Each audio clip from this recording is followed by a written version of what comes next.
Well, this is going to be a touch philosophical and a touch practical, which you may have come to expect from me.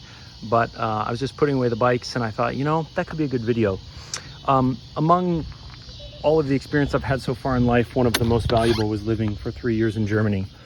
And not just because Germany is a cool place, although it is, but because you saw how a super developed country had way less space per person than what you're used to in the United States.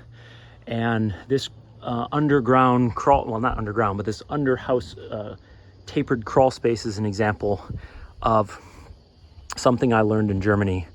And basically what I want to say is I have a 1,700 square foot house. My wife and I are homeschooling our 3 children in it. And among my peers, it's a relatively small house. And when I'm with those peers, sometimes I'm tempted to say my small house.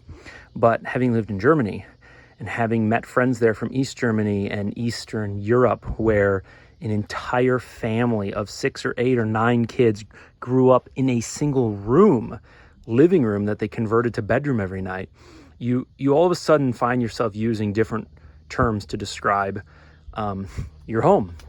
And so when we bought this house 8 or 9 years ago, there was no electricity down here. There was no shelves. These are my old kitchen cabinets. We took a wall out in the kitchen and I repurposed them. And we've turned this space into where we keep, garden equipment and some other equipment so that we have the garage more for ourselves.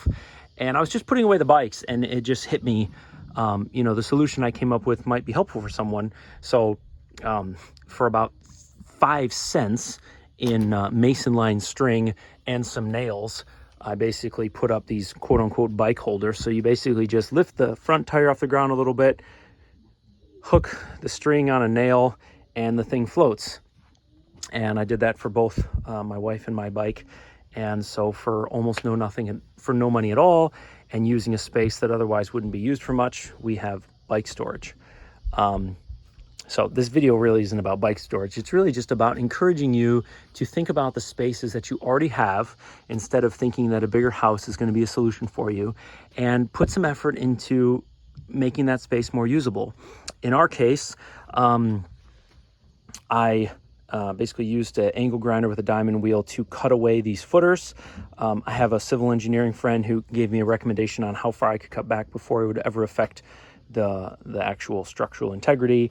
I dug out this basically dirty gravel area and put in some boards at the back so that I had a flat space, that almost like a mini retaining wall. I put up these shelves, which are just shorty versions of what you may have seen in the garage already. It's perfect for holding liquids. I just recently did a cleaning out, so that's why a lot of this stuff is empty. I'm a little OCD on that. But yeah, anyway, all I want to say is don't think the solution to your problem is a bigger house. It may be, but look hard at what you have. Look hard, if you can, at the whole wide world. Look at the amount of space that the people have in India or China or even developed countries like Germany, England, and Japan. We have so much space in the United States, and most of us are not utilizing it well, and we're complaining about how we need more. And so I would just encourage you, think outside the box, be creative, and upgrade your space by improving what you already have and not replacing it. Anyway, I hope that was philosophically helpful to someone, maybe practically speaking helpful to someone. If not, give it a thumbs down and go watch some other YouTube channel. All right, thanks.